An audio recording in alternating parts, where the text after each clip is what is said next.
네, 여러분 안녕하십니까. 3월 23일 수요일 아침 매일 성경 묵사 함께 나누겠습니다. 오늘은 레위기 14장으로 넘어가서 1절에서 20절까지 말씀을 보겠는데요. 제가 4절까지를 봉독해 드립니다.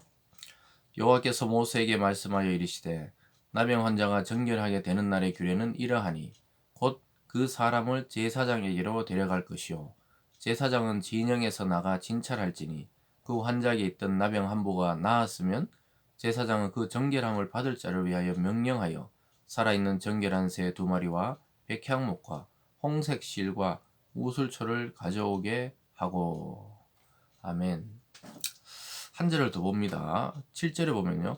나병에서 정결함을 받을 자에게 7번 뿌려 정하다고 하고 그 살아있는 새는 들에 놓을지며. 오늘 말씀을 통해서 완치된 자가 따를 절차, 완치된 자가 따를 절차라는 제목으로 말씀을 증거하겠습니다. 우리가 앞에 살펴본 대로 여러 가지 몸에 나병, 즉 피부 질환들이나 또 공동체에 전염시킬 만한 그런 병들이 있을 때 하나님은 제사장을 통해 점검받고 격리시키고 또 그 이후에 병이 나았을 때 오늘은 완치되었을 때 그 따르는 절차들입니다. 즉 공동체로부터 분리되었던 것이 다시 공동체로 합해가 되고 하나님께 나가 예배드리지 못하던 자가 다시 예배드릴 수 있도록 그러한 크게 두 가지를 보게 됩니다. 정결한 의식을 통해 다시 하나님과 공동체로 돌아오는 그 시간들, 그리고 10절부터 우리 끝절까지 20절까지는 하나님 앞에 완치자가 드려야 할 제사에 대해서 이야기하고 있습니다. 번제와 소제와 속죄제와 속건제를 차례로 드려야 하는 그 모습을 보게 됩니다. 왜냐하면 그동안 그 제사를 통해 하나님께 나가지 못했던 그 모든 시간들을 하나님 다시 은혜로 회복시켜 주시려고 이러한 제사의 시간, 회복의 의식을 치르게 되는 것을 보게 됩니다. 여러분, 우리도 마찬가지입니다. 이 세상을 살아가면서 우리가 일정 기간 우리의 욕심과 죄 때문에 하나님과 멀어지는 그런 시기가 있을 수가 있습니다. 그럴 때 하나님께서는 우리에게 다시 한번 말씀과 성령을 통해 회복의 시간을 주신다는 사실을 보게 됩니다. 오늘 이 아침에 이 크게 두 가지의 이 절차를 통해 이스라엘 공동체와 하나님께로 회복되고 돌아왔듯이 저와 여러분이 말씀과 성령을 통해 하나님과 더욱 가까워지고 또 하나님의 사람답게 오늘도 거룩함을 유지하며 살아가는 그러한 하루가 될 수 있기를 주님의 이름으로 축원드립니다. 오늘 첫 번째로 정결 의식이 나옵니다. 아까 읽어드린 대로 1절에 여호와께서 모세에게 말씀하여 이르시되 나병 환자가 정결하게 되는 날의 규례는 이러하니 이렇게 말하고 있습니다. 정결하게 되는 날은 그 규례, 정결 의식이 있다는 건데요. 먼저 3절에 제사장이 진영에 나가 진찰할지니 그 환자에게 있던 나병 한 부가 나았으면 제사장은 그 정결함을 받을 자를 위하여 명령하여. 그러니까 진찰했을 때 확진했을 때도 제사장이 그 정결함이 끝나고 회복되었을 때도 제사장이 판단하는 것이죠. 이것은 혼돈을 막기 위해서고 또 자기 임의로 하는 일들을 막기 위해서 하나님이 규례를 정해놓고 또 세운 제사장을 통해 회복의 시간을 주는 것이죠. 그래서 그는 정결한 새 두 마리와 백향목과 홍색과 우슬초를 가져오고 제사장은 또 명령하여 그 새 하나는 흐르는 물 위에 질그릇 안에서 잡고 다른 새는 산채로 가져다가 백향목과 홍색 실과 우슬초와 함께 가져다가 흐르는 물 위에서 잡은 새의 피를 찍어 나병의 정결함을 받은 자에게 7번 뿌려 정하다 하고 그 살아있는 새는 들에 놓을지며. 아시겠죠? 하나는 흐르는 물에 잡고 또 그 흐르는 피를 살아있는 것들에 뿌려서 또 그것을 정결을 받을 자를 위해 7번 뿌려서 정하다고 해라. 그러면서 그 새를 살아있는 새를 놓아줌으로 이 자유를 주는 것을 상징하지요. 그러면 이제 돌아올 수 있는 것입니다. 8절과 9절에서 이제 돌아올 때 이렇게 합니다. 정결함을 받는 자는 그의 옷을 빨고 모든 털을 밀고 물로 몸을 씻을 것이라. 그리하면 정하리니 그 후에 진영에 들어올 것이나 자기 장막 밖에 이래를 머물 것이요. 일곱째 날에 그는 모든 털을 밀되 머리털과 수염과 눈썹을 다 밀고 그의 옷을 빨고 몸을 물에 씻을 것이라. 그리하면 정하리라. 그래서 정결의식을 마치고 진영에 들어가기 전에 모든 옷을 또 빨고 털고 털을 밀고 목욕하게 했죠. 이것은 새롭게 태어나고 또 새 생명을 부여받았다는 의미입니다. 그러니까 우리가 또 마찬가지죠. 부정한 죄를 통해 하나님 앞에 회개하고 그리스도의 피를 통해 또 새 삶을 시작하는 것은 참 무게감이 있는 시간이죠. 이 세상에서 내 마음대로 살다가 그리스도 안에서 이제 그리스도의 피 뿌림을 통해 우리가 정결함을 받고 하나님 앞에 나가서 다시 공동체로 들어온다는 것은 굉장한 의미가 있고 또 그러한 교우들을 환영할 수 있는 그런 공동체가 되어야 하겠습니다. 그래서 진영 안으로 들어오고 또 자기 장막 밖에서 이래를 머물어서 장막에 들어갈 때도 다시 한번 밀고 또 몸을 씻고 옷을 씻어서 정결하게 하는 것을 보게 됩니다. 어떻게 보면 굉장히 하나님이 그 광야 이스라엘 생활 속에 정결함 또 청결함을 유지할 수 있도록 이렇게 만들어주고 있고 또 그가 또 그런 과정을 통해 육체적인 그 털을 밀고 또 씻고 이런 행위를 통해 완전히 자기에게 자유를 얻었다는 그런 의식을 하나님 불어넣고 있는 것이죠.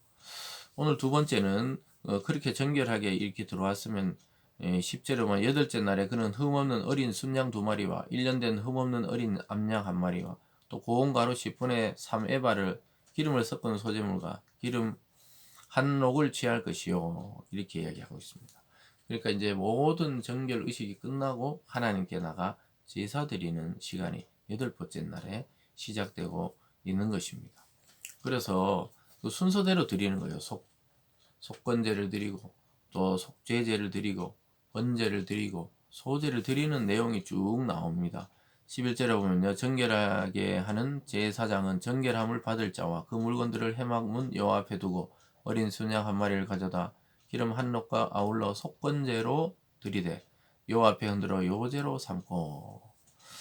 그래서 이렇게 속건제를 제일 먼저 드림으로써 하나님 앞에 자기가 그동안 나오지 못한 그 마음의 짐을 더는 것들을 보게 됩니다. 그 이후로 보면 뭐 속죄제, 번제 쭉 이렇게 이어지고 있습니다. 그러면서 17절로 가보면요. 손에 남은 기름은 제사장이 정결함을 받을 자의 오른쪽 깃뿌리와 오른쪽 엄지손가락과 오른쪽 엄지발가락 곧 속건제물의 피 위에 바를 것이며 아직도 그 손에 남은 기름은 제사장이 그 정결함을 받는 자의 머리에 바르고 제사장은 여호와 앞에서 그를 위하여 속죄하고 이렇게 되어 있습니다. 그래서 그 짐승을 잡았던 그 피를 피도 똑같이 오른쪽 깃뿌리 발가락 이렇게 또 피를 바르고 또 나머지 기름도 바르는 것을 보게 되죠. 여러분 이것은 하나님께 나아가는 그 당사자에게 다 정결함이 되었다는 것을 의미하는 것이죠. 원래 이 기름은 누구에게 발랐습니까? 하나님께만 드리고 제사장만 기름을 발랐는데 오늘 이 참 놀랍게도 완치되어서 회복된 자에게도 여호와께 드리는 기름을 바르는 것을 보게 되죠. 여러분 이것은 전인격적으로 하나님께 이제 다시 나와 새롭게 예배드리고 새 사람이 되었다는 것에 완전한 인증이라 할까요? 보증이라 할까요? 네, 그러한 작업이 진행되고 있는 것입니다. 여러분 우리가 그래서 그냥 지식적으로 하나님을 아는 것과 성령을 통해 내 인격의 변화가 왔다는 것을 우리가 어떻게 알게 됩니까? 모든 삶에 있어서 하나님을 의식하게 되고 보이지 않는 하나님을 보이는 것처럼 늘 동행하는 그런 사람으로 변화하는 것을 말하지요. 20절 마지막에 봅니다. 제사장은 그 번제와 소제를 제단에 드려 그를 위하여 속죄할 것이라. 그리하면 그가 정결하리라. 마지막에 번제와 소제를 제단에 드리는 것을 보게 됩니다. 그래서 완전히 정결해짐을 증거하고 있습니다. 참 복잡해 보이고 또 절차가 많아 보이지만 하나님 그동안 예배 드리지 못한 이 환자를 하나님 배려하는 것이죠. 그래서 속건제도 드리고 속죄제도 이제 죄를 사하고 또 번제도 드려서 완전히 하나님께 드리고 소제를 통해 또 자기의 모든 것이 변화되었음을 하나님께 고하는 그런 시간을 갖고 있는 것이죠. 사랑하는 여러분, 정결의식을 행하게 하시는 하나님은 그 복잡하게 해서 골탕 먹이려고 하는 것이 아니라는 것을 우리가 알 수 있겠죠. 다시 공동체와 하나님께로 접근하고 나올 수 있도록 배려하는 시간인 것입니다. 그리고 하나님께 나아가 제사드림으로 하나님과의 관계가 다시 완전히 회복되었음을 상징합니다. 또한 하나님의 은혜와 하나님의 백성임을 확인시켜 주는 것입니다. 우리가 왜 매주 예배를 드리고 매일 아침 말씀을 듣고 기도하고 그렇게 합니까? 우리의 특권이자 하나님의 은혜인 것이죠. 예배의 자리로 나옴으로써 나는 하나님의 백성이고 하나님의 자녀가 되고 또 하나님은 나의 하나님이 되는 그러한 시간을 경험하는 것입니다. 왜냐하면 세상 어디 가도 이런 말씀을 나누고 이야기하는 데가 없습니다. 교회들 외에는 이렇게 하나님을 정말 가까이 또는 하나님을 나의 하나님으로 가까이 모시고 살아간다. 이런 이야기를 들어본 적이 아마 없을 것입니다. 사랑하는 여러분, 모든 질병으로 고통받는 우리 교우들에게도 회복과 또 교제의 시간이 다시 오기를 간절히 바라봅니다. 오늘 이 나병 환자의 다시 회복됨을 그 과정을 통해 우리도 교회에 누군가 영적으로도 또 육체적으로도 아픈 분들이 교회로 많이 몰려와서 하나님께 치유받고 회복받고 다시 정결함을 받고 그리고 우리도 그런 자들을 환영할 수 있는 그러한 마음으로 그들을 대해야 되겠습니다. 오늘 하루 저와 여러분 어떤 부분에 있어서 부족하거나 또는 상처받은 부분이 있다면 회복의 시간이 되시고 사랑과 하나님과 완전한 관계를 다시 회복하는 그러한 한 날이 되시길 주님의 이름으로 축원드립니다. 기도하겠습니다.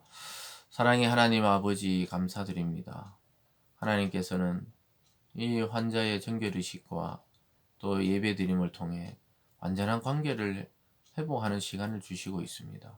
하나님 이것은 귀찮고 거추장스러운 절차가 아니라 하나님의 은혜의 시간이고 그 절차와 행위를 할 때마다 하나님이 나를 얼마나 사랑하시며 또 공동체가 얼마나 귀중하며 예배가 얼마나 귀중한 것인지 깨닫게 하여 주고 있습니다.